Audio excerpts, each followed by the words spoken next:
మేడ్చల్ జిల్లా Jawahar Nagar police station పరిధి దమ్మాయిగూడలోని సాయి సిద్ధార్థ నగర్ కాలనీలో భారీ చోరీ జరిగింది. నిన్న మధ్యాహ్నం సిద్దిపేటలో ఫంక్షన్ ఉండడం వల్ల రవీందర్ తన కుటుంబ సభ్యులతో కలిసి ఊరికి వెళ్లాడు. తిరిగి ఇంటికి వచ్చేసరికి మెయిన్ డోర్ బ్రేక్ అయినట్టుగా గుర్తించారు. చోరీ జరిగిందని గుర్తించిన కుటుంబ సభ్యులు పోలీసులకు సమాచారం అందించడంతో ఘటనా స్థలానికి చేరుకొని దర్యాప్తు చేస్తున్నారు జవహర్ నగర్ పోలీసులు. కాగా 30 తులాల బంగారం ఆభరణాలు, 6 లక్షల రూపాయల నగదు, 50 తులాల వెండి ఎత్తుకెళ్లారు దొంగలు.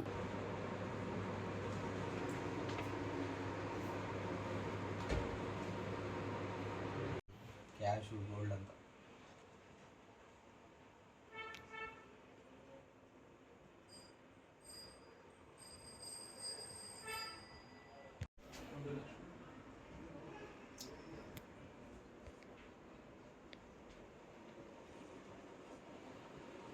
సార్ మా బావ. Okay okay.